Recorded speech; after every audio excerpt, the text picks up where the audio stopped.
अगर आप बाजार में हैं तो आपको एक चीज का बहुत ज्यादा परेशानी है कि क्या मार्केट में बड़ा क्रैश आ सकता है और कई लोगों को ये उम्मीद रहती है कि मार्केट में बहुत बड़ी तेजी आ सकती है। अगर हम आज के वीडियो में बहुत डिटेल में और कोई भी ऐसी बात नहीं जो हाइपोथेटिकल हो, यानी हर एक बात जो फैक्ट के ऊपर प्रूव की जा सकती है, कैलकुलेट की जा सकती है, उसके आधार पर जानने की कोशिश करेंगे कि यहां से अगला एक सवा साल किस तरह की पॉइंट ऑफ व्यू लेकर के चल सकता है। सारे सिनेरियो की बात करेंगे, अलग अलग पहलू आपके सामने रखेंगे। लेकिन अगर आप चैनल पे पहली बार हैं तो सब्सक्राइब जरूर कीजिएगा। नमस्कार, मेरा नाम है अतुल वर्मा। चूंकि बाजार इस समय करंटली कहां पे ट्रेड हो रही है वो जानना जरूरी है, क्योंकि बाजारों में एक चीज जो सबसे बड़ी प्रॉब्लम है लोगों की, वो प्रॉब्लम ये है कि सभी को लगता है कि मार्केट में जो है गिरावट जब भी आएगी तो बहुत जबरदस्त आ सकती है और बाजार गिर जाएगी। तो निफ्टी को अगर हम फिलहाल अगर आज की डेट में बात करें तो निफ्टी हमारी कहीं 23,600 पे क्लोज है। करंट स्थिति में मार्केट ऊपर से कितना गिरी हुई है ये समझिए, क्योंकि अगर हम ये जानना चाहते हैं कि क्या बाजार 18,000 जा सकती है या क्या बाजार ऊपर की साइड में 30,000 जा सकती है, तो इन दोनों पॉइंट ऑफ व्यू का मतलब क्या है। इनका मतलब इसलिए समझना जरूरी है क्योंकि जहां पर आज की डेट में हम खड़े हैं, यहां से अगर हम तेजी दिखाएं और तकरीबन 27% की अगर हम तेजी दिखाएं तो हमें जो लक्ष्य मिलेगा वो हमारा 30,000 का होगा। वहीं पर अगर हम डाउनफॉल शुरू करते हैं और करीब 24% और यहां से गिर जाएं तो हमें 18,000 का नंबर आ जाएगा, यानी लगभग हम मिडन वैल्यू पर यहां पर हैं। किधर जाएंगे उससे पहले समझना है कि आज की स्थिति क्या है। तो आज जबकि हम लोग 23,600 पे ट्रेड हो रहे हैं, हमारा जो टॉप है वो जनवरी 2026 में लगा था, तकरीबन 26,400 का हमने टॉप लगाया था। तो जो 26,400 है ये हमारा टॉप है। अगर हम टॉप से आज की स्थिति का कैलकुलेशन करें तो टॉप से जो गिरावट है वो तकरीबन 10.4 के नंबर आते हैं, यानी 10.4% हम टॉप से घटे हुए हैं। अब अगर 24 और 10 को जोड़ दिया जाए 18,000 की जर्नी करने के लिए टॉप से कितना गिरना पड़ेगा, क्योंकि सबसे पहला सिनेरियो में जो डिस्कस कर रहा हूं वो मंदी का है, क्योंकि मंदी में लोगों को बहुत डर लगता है। इसके बाद हम बात करेंगे तेजी के पॉइंट ऑफ व्यू की कि क्या तेजी के कितने ट्रिगर्स क्रिएट हो सकते हैं, और उसके बाद लास्ट में मैं अपना व्यू रखूंगा और कंसोलिडेटिव मूव की बात करेंगे। तो अगर मान लेते हैं आज की डेट में हम 18,000 जाएं तो उसकी क्या कंडीशनिंग है, उसके लिए हमें 24% गिरना पड़ेगा ऑलरेडी, जो कि हम टॉप से 10% घट चुके हैं, जो कि एक डिसेंट करेक्शन हमने ऑलरेडी दिखा लिया है। अब अगर इसको जोड़ दीजिए तो करीब करीब जो आपका नंबर आएगा, यानी जो टोटल फॉल होना पड़ेगा इसके लिए, वो कहीं ना कहीं 34% हो गया। तो 34% गिरावट अगर होगी तब जाकर के 26,400 का इंडेक्स 18,000 पहुंच जाएगा। लॉजिक क्या है इसके पीछे, क्योंकि आज की डेट को हम ऊपर से कैलकुलेट करेंगे, क्योंकि करेक्शन तो हो ही रहा है, पिछले 4-5 महीनों में हो रहा है, लड़ाई चल रही है, उसको बाजारों ने ऑलरेडी फैक्टर इन किया हुआ है। अब अगर 34% टॉप से घटना है या यहां से 24% घटना है, उसके लिए हमें क्या चाहिए, पहले दो बातें समझनी पड़ेंगी कि लगभग 30 से 40% की गिरावट किन किन कंडीशंस में आती है। 30 से 40% की गिरावट जनरली मार्केट में नॉर्मल कंडीशन में नहीं आती, वो तब आती है जिसको आप बोलते हैं पैनिक सिचुएशन। जब तक पैनिक नहीं क्रिएट होता तब तक ये लेवल्स नहीं आते। पैनिक क्या क्रिएट हो सकता है, उसके क्या संभावनाएं बनती हैं। पैनिक क्रिएट करने के लिए 2-3 जरूरत है। यहां पर पहला, आपको जो चीजें पता है पहले आप उनको नोट कर लीजिए। पहले हमें क्या पता है कि आज की डेट में एफआईआई लगातार बेच रहा है, तो इसमें कोई पैनिक अब और नहीं खड़ा होने वाला है, वो तो बेच ही रहा है। डीआईआई इनको काउंटर कर रहा है तो वो भी बना रहेगा, ऐसा नहीं है कि वो पैनिक क्रिएट करेगा। क्या जीडीपी, क्या बाकी आंकड़ों में बहुत बड़ा परिवर्तन हो जाएगा, उसकी भी संभावनाएं कम नजर आती हैं। अगर हम बाहर की संभावना की बात करें तो वॉर ऑलरेडी चल रही है, अब नई वॉर खड़ी होगी इसकी संभावना भी कम है, क्योंकि अमेरिका कहीं ना कहीं बैकफुट पर है। तो फिर पैनिक आएगा कहां से। पैनिक लाने के लिए एक ही चीज है, और वो है आपका एआई का जो बबल है, यानी एआई का जो बबल है, ये कहीं एआई बस्ट करे तब ये सिचुएशन आ सकती है। कितनी संभावनाएं हैं कि एआई का जो बबल है ये फूट जाएगा। एआई बबल फूटने के लिए कुछ चीजों की जरूरत है, यानी पैनिक तभी क्रिएट होगा। अब अगर हम इस बात को समझें कि पैनिक क्रिएट करने के लिए हमको इतनी चीजों की जरूरत है, जिसमें अब मेन बात ये हुआ कि एआई का बबल फूटना जरूरी है, तभी हमारा जो बाजार है वो 18,000 जा सकता है। बाकी संभावनाएं जिसमें हमको 30,000 की बात है वो मैं भी डिस्कस करूंगा, और एक संभावना कि हम कंसोलिडेट करें या फिर मेरा व्यू जो है वो मैं आपके सामने रखूंगा, तो उसके लिए बने रहिएगा। बट 18,000 वाले व्यू के लिए एआई का बबल फूटना जरूरी है। क्या एआई बबल आपको जल्द ही फूटता हुआ दिखाई पड़ सकता है? इसकी संभावना कम है, निकट भविष्य में वो संभावनाएं नहीं बन रही हैं। क्यों नहीं बन रही हैं? वो इसलिए नहीं बन रही हैं क्योंकि अगर आपको पता हो, अभी स्पेस एक्स का आईपीओ आया। अभी जो स्पेस एक्स का आईपीओ है ये तो बिल्कुल शुरुआत है। अभी ओपन एआई यानी चैट जीटीपी जिसको जानते हैं आप, वो उसका आईपीओ आएगा। ओपन एआई के आईपीओ के बाद जो है क्लॉड का आईपीओ आएगा, यानी जो एंथ्रोपी नाम की कंपनी आप जानते हैं। और ये सारी बड़ी कंपनियां, तो इनके आईपीओ भी आने बाकी हैं, जो कि मान के चलिए आप नवंबर से लेकर के दिसंबर 2026 के समय आएंगे। और कुछ और छोटी कंपनियां हैं जिनके जो है 27 में भी आएंगे।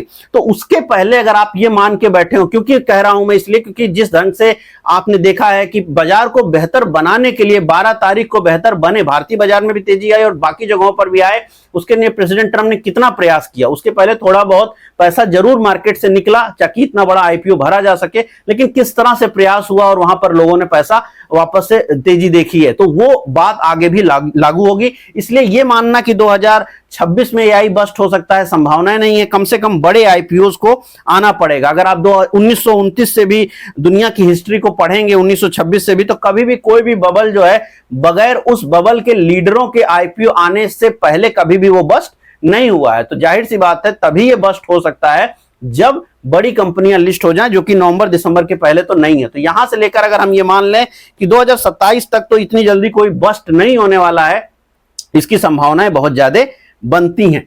तो निगेटिविटी वाली बात तभी हो सकती है जब बड़ा संभावना बने। अब दूसरी संभावना पे डिस्कस करेंगे।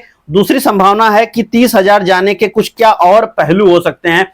तो अब हमें आज के डेट में मार्केट के फंडामेंटल को देखना चाहिए।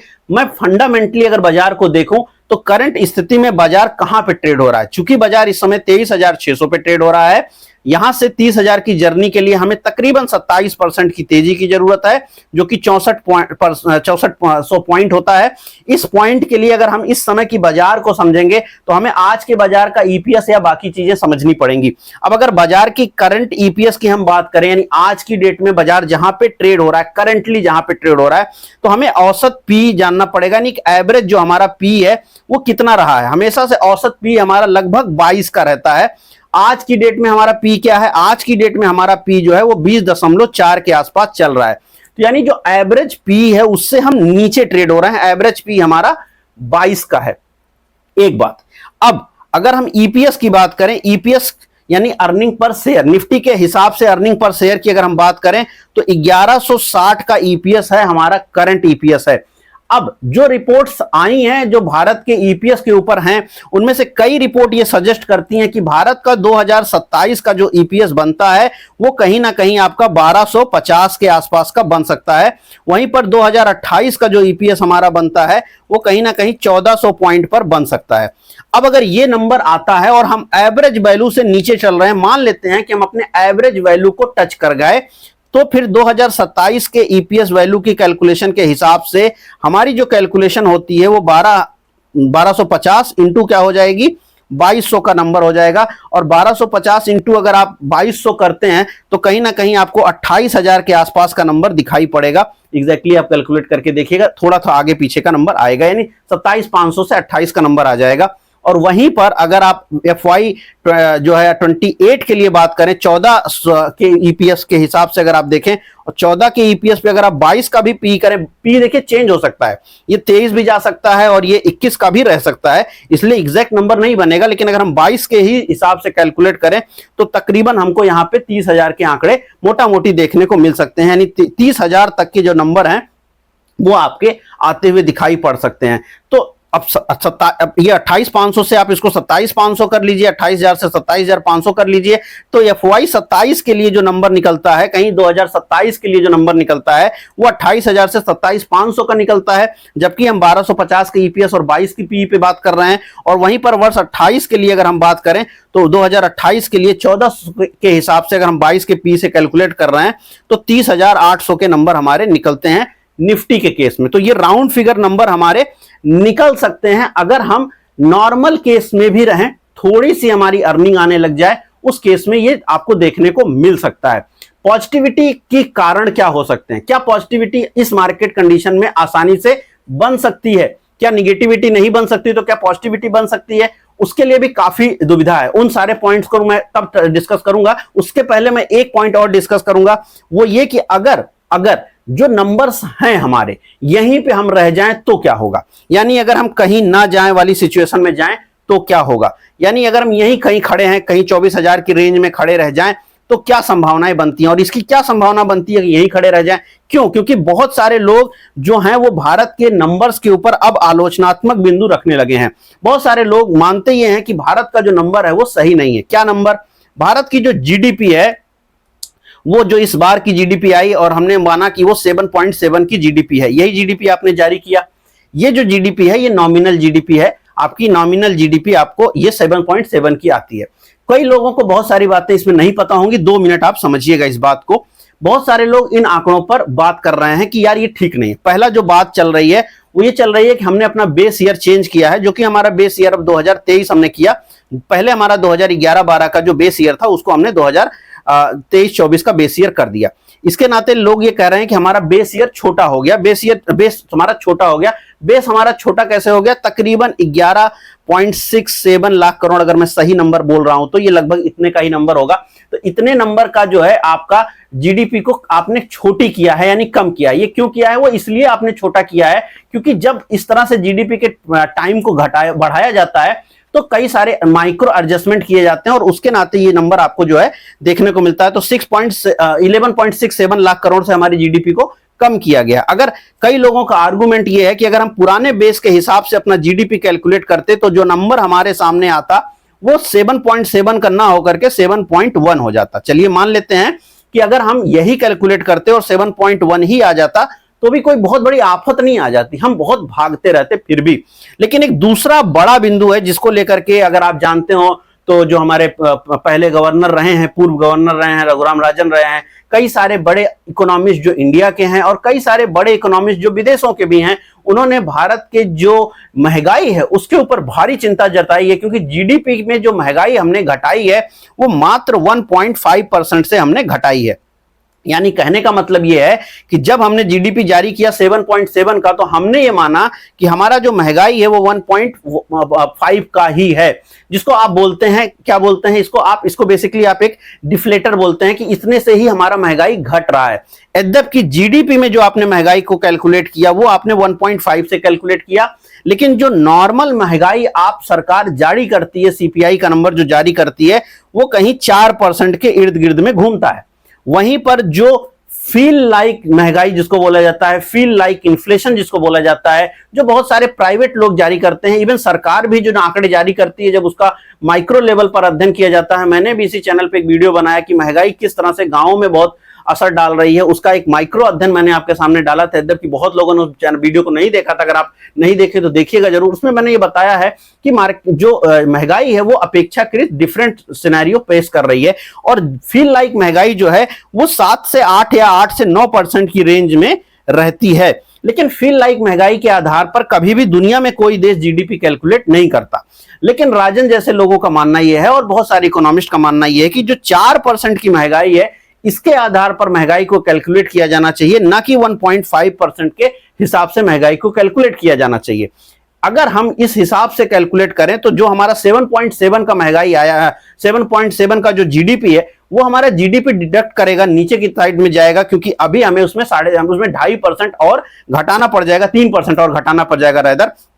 तो जो हमारा अब, यानी अगर हम महंगाई को 4.4 मान लें या 4 के आसपास की भी महंगाई को हम कंसीडर कर लें कि हमारी देश की महंगाई, जो कि आरबीआई का ही आंकड़ा है, 4 है, जबकि जीडीपी में जो महंगाई हम घटा रहे हैं वो जीडीपी का महंगाई जो है हमारा वो 1.45 से हम घटा रहे हैं, उसकी जगह हम 4 से घटाएं या 4.5 से घटाएं तो जो हमारा जीडीपी है वो 7.7 की जगह घट करके कितना आ जाएगा, वही सीधा नंबर आप घटा दीजिए तो तकरीबन 5 से लेकर के आप 4.5 की रेंज में चले जाएंगे।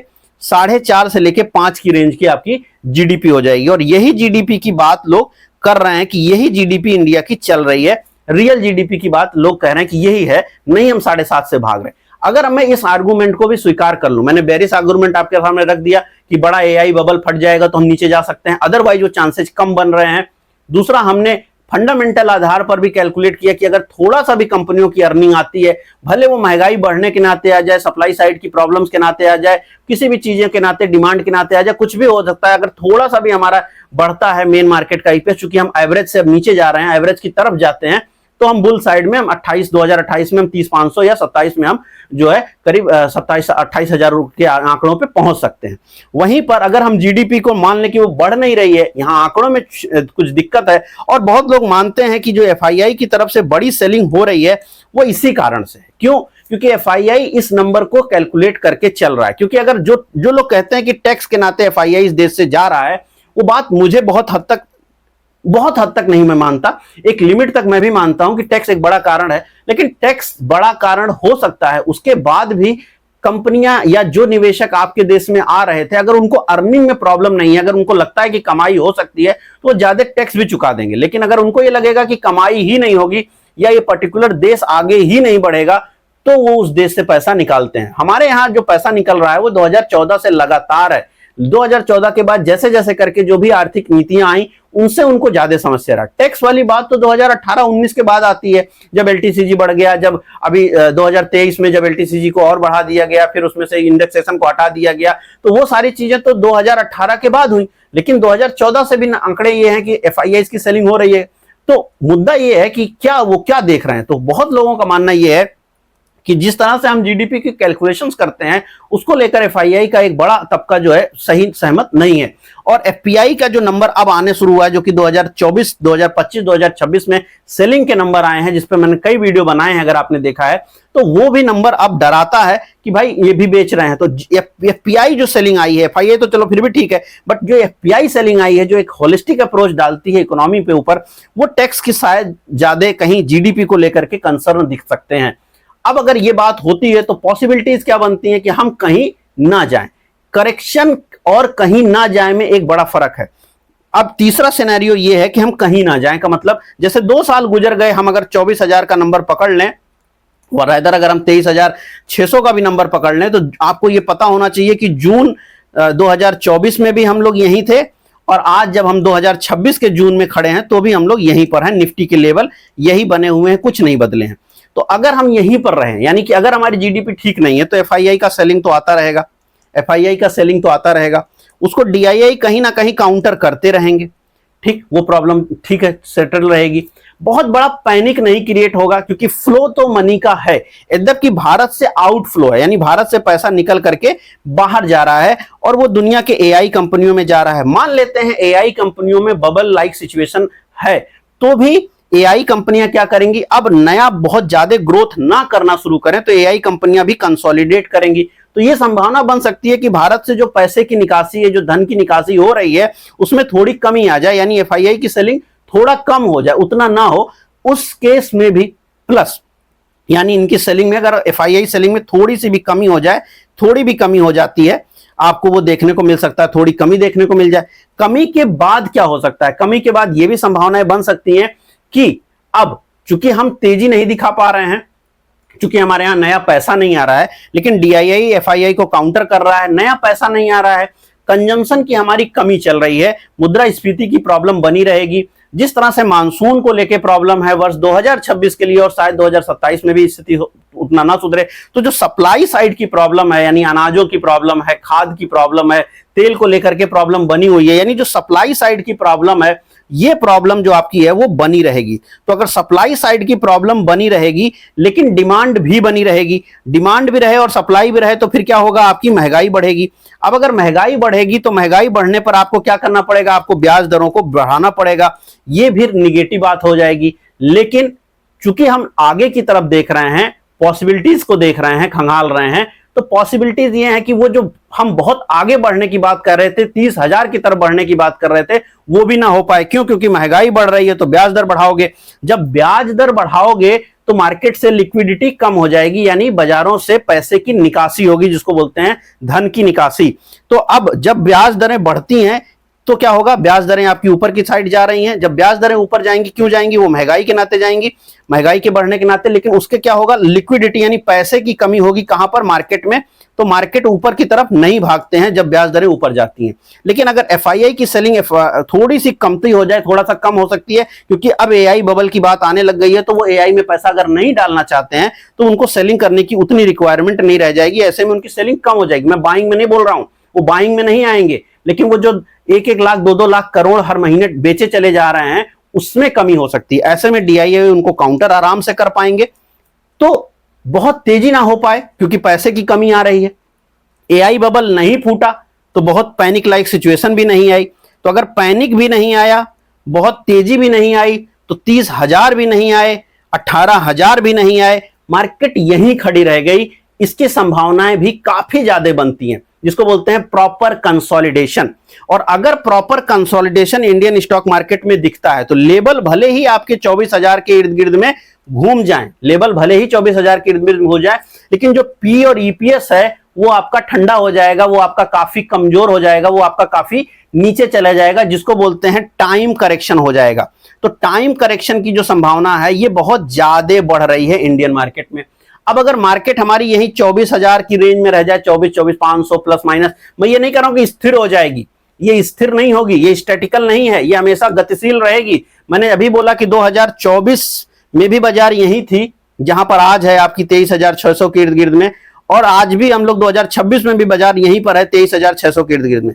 लेकिन इस बीच में मार्केट नीचे भी गई, इसके बाद इस बीच में मार्केट ऊपर भी गई, 24 में भी गई, 25 में भी ऊपर नीचे गई, 26 में भी ऊपर नीचे गई। तो मार्केट ऊपर नीचे कर रही है, बट यहीं कहीं टिकी हुई है। ऐसे में अगर एक बड़ा बैंड बने मार्केट के लिए, बड़ा बैंड का फॉर्मेशन हो और बाजार कहीं 24,000 के इर्द गिर्द में ही रह जाए अगले साल 2 साल में, भले ही ऊपर भी खूब जाए नीचे भी खूब जाए, आगे पीछे की वोलाटिलिटी वो खूब दिखाए, लेकिन अंत रिजल्ट क्या हो जाए, इंड रिजल्ट जो हो जाए वो नॉर्मल केस का है। दोनों ही साइड की प्रॉब्लम्स हैं, पैनिक सिचुएशन नहीं बने तो बड़ी मंदी नहीं आएगी, 30,000 नहीं आएंगे क्योंकि पैसे की कमी बन सकती है। ऐसे में हम एक लंबे समय के कंसोलिडेशन में जा सकते हैं, और उस केस में जो हमारा EPS है और जो हमारा P है वो सारा का सारा अपने आप से कम हो जाएगा। P जो है, अगर हम यहीं खड़े रह गए, 2027 आ गया, तो आपको मालूम होगा कि P जो है हमारा वो घट करके क्या हो जाएगा, ये P हमारा घट करके जो आज 22 का चल रहा है ये 19 का P हो जाएगा। और अगर 2028 आ गया और मार्केट कहीं नहीं गई तो ये P घट करके 16.5 हो जाएगा। तो अगर मार्केट कहीं नहीं जा रही है तो ये भी एक प्रकार का करेक्शन है। याद रखने वाली बात है, 19 का P पूरे दुनिया को भारत की तरफ आकर्षित करेगा। तो अगर 2026 में बाजार बहुत ना भागे और 2026 में बाजार बहुत ज्यादा ना टूटे, कहीं ना कहीं खड़ी भी रह जाए, तो 2027 में ये बाजार अपने आप आकर्षित करने लग जाएगी, क्योंकि 22 का जो हमारा P है वो घट के 19 हो जाएगा। और अगर एक साल और कंसोलिडेट कर गए तो जो 22 का P है ये 16.5 के P पे चला जाएगा, जो अपने आप में भारत को बहुत ही ज्यादा आकर्षित बना देगा। तो ये बात आप मान के चलें कि भारत में एज ए निवेशक आपको बहुत पैनिक जरूरत नहीं है, लेकिन आज की डेट में बहुत समझदारी की जरूरत है। तो आप ये सोचते हो कि पूरा मार्केट भाग जाएगा, नहीं, कुछ एक स्टॉक भाग जाएंगे संभव है, लेकिन पूरा मार्केट भागने के लिए एक बुल सिचुएशन होती है जो कि नहीं दिख रही है। पूरा मार्केट क्रैश कर जाएगा जो आप YouTube पे देखते हैं 15,000 18,000, वो नहीं आएगा, क्योंकि वो तभी आएगा जब पैनिक होगा, और पैनिक AI बबल इतनी जल्दी फटता हुआ नहीं लग रहा है। 2026 बीतने के बाद 27 में क्या होगा देखेंगे, और उस समय भी तक भी काफी समय है, और तब तक और नए आंकड़े आने लग जाएंगे। लेकिन अगर GDP के, तो अगर महंगाई बढ़ी तो ब्याज दरों में कमी नहीं हो पाएगी, ब्याज दरों में कमी नहीं होगी, ब्याज दरों में वृद्धि होगी, जिसके नाते क्या होगा, पैसे कमी होगी, तो ऊपर भी जाना कठिन हो जाएगा। और अगर यही खड़ी रह गई टाइम विंडो करेक्शन में, तो पॉसिबिलिटीज हैं कि हमारी ऑटोमेटिक P घट जाएगी, और उस केस में हम ऑटो करेक्शन में रहेंगे, जो कि यहां पर हो रहा है। और अगर आप मेरे से राय पूछे कि मेरी क्या राय है, तो मैं इस थर्ड वाले पॉइंट ऑफ व्यू पे हूं, क्योंकि कई बार मैंने कहा कि मैं बाजारों को एक बड़े दायरे में देखता हूं जहां पर मार्केट कहीं नहीं जाएगा, क्योंकि पैसे की कमी उसको ऊपर नहीं जाने देगी। मुझे ये नहीं लगता है कि इतनी जल्दी AI में कुछ बहुत बड़ा बवाल होने वाला है, क्योंकि इसके ऊपर इतना पैसा डाला जा रहा है, इतने बड़े निवेशक इसमें पैसा डाल रहे हैं, वही इस समय दुनिया को चला रहे हैं। समझने वाली बात है कि अगर एनवीडिया भारत से बड़ी कंपनी है, भारत की टोटल इकोनॉमी से बड़ी कंपनी है एनवीडिया, गूगल भारत के बराबर की कंपनी हो चुकी है, मेटा भारत से थोड़ी ही छोटी कंपनी है। आज की डेट में अगर जो लोग इसको लीड कर रहे हैं, एलॉन मस्क पहले ट्रिलियनियर हैं वो, मतलब आप सोचो दुनिया की कितनी इकोनॉमी है जो ट्रिलियन की नहीं है, लेकिन अब एक व्यक्ति 1 ट्रिलियन का ओनर है।